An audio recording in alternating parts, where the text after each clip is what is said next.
This is my year-end wrap-up for 2022. All right, let's get into this. Okay, good morning, good evening, and good night. What I'm basically going to give you here is my top albums of 2022. Keep in mind, this is my top albums. This is my favorite, most listened to albums of the year, what I think is the top albums of the year. And I didn't listen to every album this year, so I'm sorry if I missed your favorite, but this is about my favorite albums of the year. What I'm also going to give you is albums that fell short of expectations. So these could be albums that I liked or didn't like, but I expected more from them, you know? And then also what I'm going to give you are popular albums that aren't for me. I'm going to give you my top 5 albums that they're super popular, they sold well, everybody else seems to like them, but they're not for me. And lastly, I'm going to give you an honorable mention of my top 10 albums of the year that couldn't make it my top 5, but I still really liked. Okay, so let's get into my top 5 albums of 2022. Keep in mind, this is no order. I don't have an order for them, but these are the top 5 albums that I really enjoyed. Okay, so one of my favorite albums of the year isn't actually by an artist. It's actually by a producer. Metro Boomin, Heroes and Villains. If you haven't heard that project, you should. This is one of my favorite projects of the year because I think it's a very cohesive project, and I feel like the fact that it has multiple artists in the same kind of world, I feel like it really blends together very well. I think that Metro Boomin was coming off of the loss of his mother, rest in peace, and I think that he was very inspired to put together the best body of work possible. I think that this was actually a tribute to her. I'm coming off of the incarceration of Young Thug and the whole Astro World thing. There's a lot of Travis Scott and Young Thug on here, but to be honest, who stole the show for me was actually Don Toliver. I didn't listen to too much Don Toliver before this, but I promise you I will after this. This was one of my favorite albums of the year, and I highly recommend everybody listen to this album from front to back. Okay, another one of my favorite albums of 2022 has to be your boy Drizzy Drake and 21 Savage, Her Loss. Okay, this album is what I actually thought, honestly, Nevermind was going to be in terms of like just a hard rap album that we wanted. And honestly, I'm like, he tickled all my fancies. Like, you know what I'm saying? Like, everything was blessed. Like, I love that album. That album from front to back, it had everything that I wanted. And it wasn't a Drake and 21 Savage project. It was actually a Drake featuring 21 Savage project. And I feel like that's exactly what 21 Savage needed to do and let Drake take the wheel and lead the way, because I really enjoyed this project from front to back, and I actually feel like it is one of Drake's best projects in his discography. Okay, the next album I'm gonna name might catch you guys a little off guard, but one of my favorite albums of 2022 was actually Breezy by Chris Brown. I'm a big Chris Brown fan. And like, he's been dropping 40 song albums lately and shit like that. But I'm not gonna lie, I feel like this album, Breezy, really gave me everything that I wanted in a Chris Brown album. I feel like if you listen to it from front to back, it starts off a little bit more on the high tempo pop side, but he gives you a little bit of everything at a high clip. Wonderful features, great mixing and mastering, like amazing production on the project overall. I was very satisfied, and that was actually my most listened to album all year. I feel like it's not for everybody, but this was definitely one of my favorite albums of 2022 by far.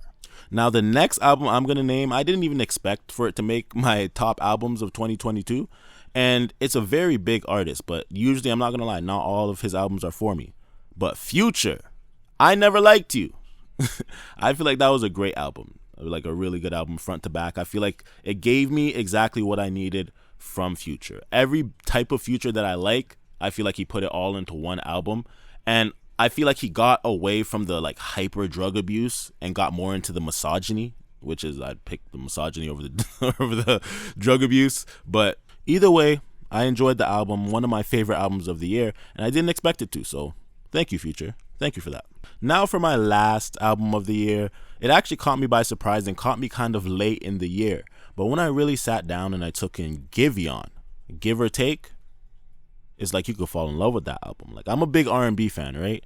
And I feel like Giveon's voice is so unique, but the way that this album is structured really stole the show for me. I like the cohesiveness in the album, and I like how it has a story. This album tells a story, and I feel like it really brings back like an old feel to music. If you appreciate music and you're a R&B lover, I really recommend Giveon's album, Give or Take. Now, those are my top albums of 2022. Remember, it's my opinion, not yours, so it's my favorite albums of 2022. I hope you like it if you give it a chance, but if you don't, then that's your business. You have your own top 5, and you can tell me about your top 5 if you want. But now, what I think is a little bit more interesting is albums that fell short of expectations. Okay, I think it's important to preface that these albums aren't necessarily good or bad albums, but these are albums that I just expected more from. Okay, number 1, reigning in first, even though this is not in order. Kendrick Lamar, Mr. Morales, and the Big Steppers. Okay, first off, I'd like to say that this is actually one of my favorite albums of the year. I think it's one of the top quality albums of the year, and I'm a huge Kendrick Lamar fan. But after 5 years, fam, you set yourself up for failure, bro. There's no way that he could possibly live up to expectations. Like, I don't know what I was expecting. I didn't know what to expect. I was expecting to listen to the greatest album I've ever heard in my life, and that was just impossible with the expectation set. So, really good album. I think that there are things that could have been better. I really like that Kodak Black was on the album. Didn't see that coming. But nonetheless, that is definitely one of the albums that fell short of expectations for me, even though I love it. Now, one of the other albums that I could say definitely fell short of expectations for me was Lil Baby. It's Only Me.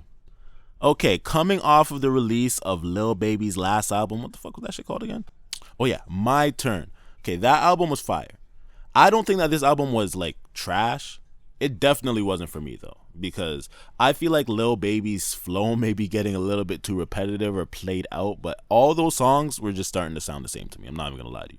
It's like none of the songs stood out to me as a lead single, and I was actually kind of disappointed. Now I love Lil Baby. Lil Baby is definitely one of my favorite new artists of today, but I feel like he missed an opportunity because this album was supposed to be that album. And I feel like he was at the top of his career, or he is at the top of his career, and this album just didn't do it for me. The numbers reflect, I heard it's already off the Billboard. Like that's not okay. I feel like this album is not sticking for a reason, and I can't be the only one who feels this way. It is what it is. Okay, so now my next album that fell short of expectations was an album that I actually love. Another album that I really liked. JID, The Forever Story.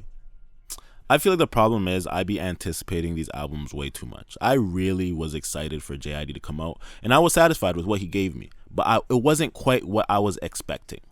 It was another case of what I'm talking about with Lil Baby. It's the same type of thing. I feel like once you reach a certain part in your career and you have the chance to really get people's attention with an album, you can't miss, because you never know when you're going to have that attention again. And I feel like JID didn't really come through with the commercial album that I was expecting from him. I feel like it was a great concept album, and I love a lot of songs on it, but I feel like commercially, I don't feel like that's going to translate over to the mass audiences and gain him new fans the way I feel like this album was supposed to, off him coming off of a lot of big features this year. So JID's album, The Forever Story, great album, amazing album, but it still did fall short of expectations for me personally. But you could tell me if you disagree. So moving on, my next album that fell short of expectations, in my opinion, is definitely one of the worst albums of the year. Baby on Baby 2 by DaBaby. I'm one of these niggas, like, I'm a fan of DaBaby. I feel like, yeah, his flow is getting a little repetitive, but I don't feel like it's as bad as everybody's saying it is. I feel like it's the same thing with Lil Baby. I feel like mad of these niggas use the same flow. But this album was just trash to me. Every song sounded the same, and it sounded like the same trash, and it sounded like no effort, and it sounded just cringe. I don't know. I'm not gonna lie to you. I did not listen to the whole thing. I couldn't get through the whole album. It was trash to me. This album was trash, and I wasn't even expecting that much.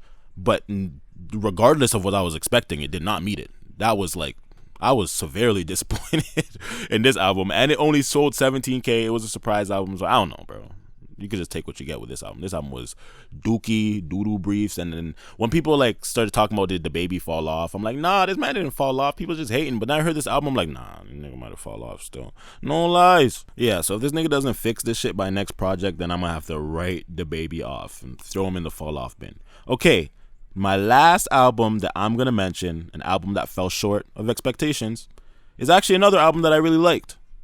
Tory Lanez, Sorry for What. Okay, I don't think this album was bad, but if I was to rank it in Tory Lanez' discography as a huge Tory Lanez fan, I hold people who I'm a fan of, I hold them super accountable. So I feel like this is definitely in the bottom half of his discography for his albums, but it's not a bad album. He did hit the Billboard charts again, and there's a lot of songs that I liked on the album, but this is just personally something that I felt like was in the bottom half of his discography, and it's just another thing that's due to me having too high expectations of people because I'm a big fan of them. But nonetheless, I'm sure he's going to be dropping the Alone at Prom Deluxe. I can't wait for that, and he's going to be dropping other albums while he's in fucking prison. But so let's move on. The next category we're going to discuss is popular albums that aren't for me. Now, these albums just aren't for me. It doesn't mean that they're bad albums. They're popular for a reason. They're dedicated to a different audience, but this is probably going to give you a better idea of my music taste. Okay, so the first album that I'm going to mention is by Drizzy Drake himself. Honestly, never mind. And this album had me feeling like, it was a surprise album, so I didn't know what was coming. So when I heard it, I was just like, honestly, never mind. Because I was expecting more of Her Lost vibe, so I'm happy that I got that later. But this vibe from Drake just isn't for me. And I don't mind like the whole pop vibe, the whole house music type vibe, but I feel like I prefer that from other people. And there are good songs on the album, but this album as a whole just was not for me, and I don't listen to it. I just don't. Sorry. You might. Lots of people tried to get me to get addicted to it and shit, but I'm just like, it's just not for me. I'm sorry. Not sorry. Now, for the next album that I'm going to mention, is funny. People are probably going to think that I'm mentioning this because of recent events, but Gunna DS4. This album put me to sleep while driving. I almost crashed. I'm not going to lie to you. But like this, like, I know what I said about Lil Baby's thing, but this is that on steroids to me. Like, this shit sounds so, like, the flows and cadences sound so repetitive with the same subject matter. I don't know, man. The Push and P, like, I like that song, you know what I'm saying? I like a couple songs on here. But at the same time, this album is sold 150K. Seems like a lot of people liked it. Everybody was with the wave. But I'm not going to lie. From the jump, it just wasn't for me. There's certain albums, like, there's certain people who I feel like I like their singles and their features, but I'm not going to listen to 25 songs, 25 like over, like they put too many songs on an album, and then when I listen to it, it all sounds the same, and I can't even remember what songs I liked. Like, I don't know. Lots of people like this album. I might be tripping, but this album personally wasn't for me. Okay, the next album that I'm going to mention, it kind of grew on me, so I don't know if it's still not for me, but I do like the end half of this album. The Weeknd, Dawn FM. Coming off of his last album that was really popular that I also didn't like that much, like, I miss when The Weeknd got more on his R&B vibe instead of like the techno white guy on drugs type vibe, you know what I'm saying? Like in the dark club in fucking Montreal type of club type shit. I don't fucking know. But this album wasn't for me when I initially heard it, but there are some songs that I always go back to this day. The Weeknd is super popular, and this album seemed to have sold pretty well, over 150K, but it just wasn't for me. Okay, the next album I'm going to name, some of you bitches who be obsessed with this nigga might be mad at me for this one, but Jack Harlow, Come Home, The Kids Miss You. Okay, this album to me wasn't necessarily a bad album. It just, I couldn't get into it personally. I don't know what it was. I don't know if it was the fact that First Class was the lead single, and like it didn't really catch me, the whole sample writing thing. I don't know. I liked Dua Lipa. That was a good song. I liked songs from the album. I just feel like the way that he's writing the beats lately is just so nonchalant and boring. I feel like he's reached a place of success where he might not feel like he needs to expand his creativity much, because he's just rapping at the end of the day. I don't feel like he's good at song making. There's not much songs that stand out, and I know he has lots of musical ability, but I really don't feel like he put that to the test. And this is an album that I wanted to like. So the fact that this was a popular album that wasn't for me, then I feel like Jack Harlow really needs to do something different. But that's just me. It was still popular, so maybe he doesn't need to do anything different. Don't even listen to me. It sold well anyways. He's doing well. But yeah, that was a popular album that just wasn't for me. Maybe I need to give it another listen. Who knows? Okay, now for the last album that I'm going to name, it's a super popular album. It's like a big fish. Like the big fish came in the pond, and it's a fucking whale. Taylor Swift. That bitch, I mean that lady, that woman, that tall, slender woman, Taylor Swift. Shorty, that Midnight album sold 1.5 million. and it probably got one listen for me. Like one song got one listen. I don't know. I actually tried to listen to it because I'm like, yo, so much people like this album that I might need to just give it a try, and it wasn't for me. I don't know. The last, I'm not the biggest Taylor Swift fan. Maybe I need to open my mind a little bit more towards that kind of music. And I'm not closed-minded towards it. I like that song, "Marry Me, Julia." I'm not even gonna start, but like that album, definitely popular.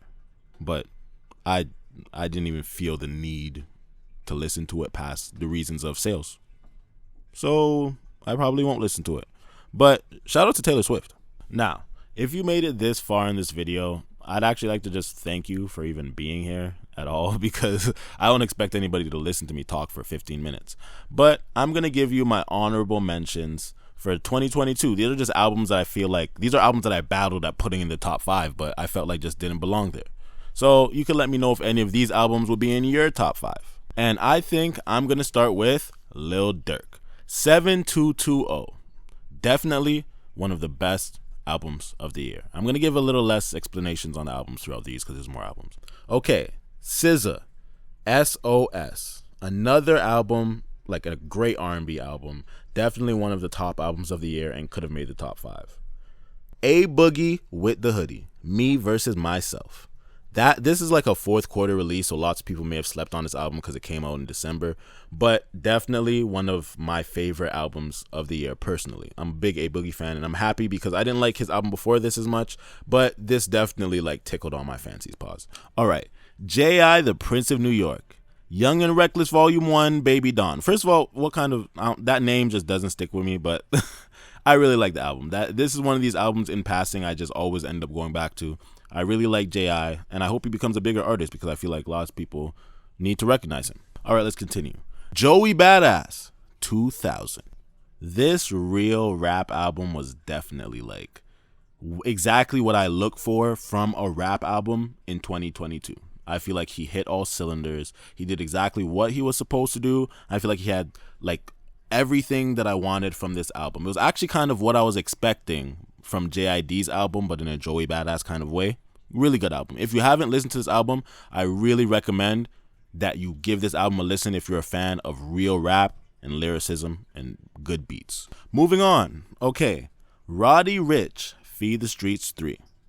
I feel like you guys are a little hard on Roddy Ricch. I didn't like his last album either, but I really do like the Feed the Streets series. This is probably my least favorite in the Feed the Streets series, but regardless, I feel like there was a lot of good quality songs on here, and I feel like he's redeeming himself for what you guys are accusing him of falling off. I don't feel like this is the same case as DaBaby. I feel like Roddy Ricch is putting out quality music.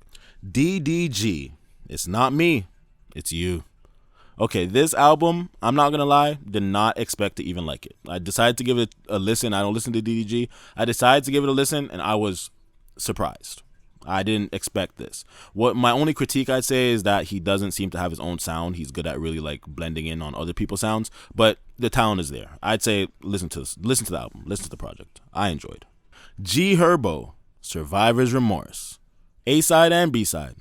And to be honest, I wish it was just one side because these albums are just too long, bro. It's hard for me to like these albums when there's like fucking like 20 plus songs. And either way, I like this album. Really good rapping performance. I'd say that he's definitely the second out of Chicago after Dirk in that drill movement of like waving that flag on a high level. I feel like he turned himself into a great rapper.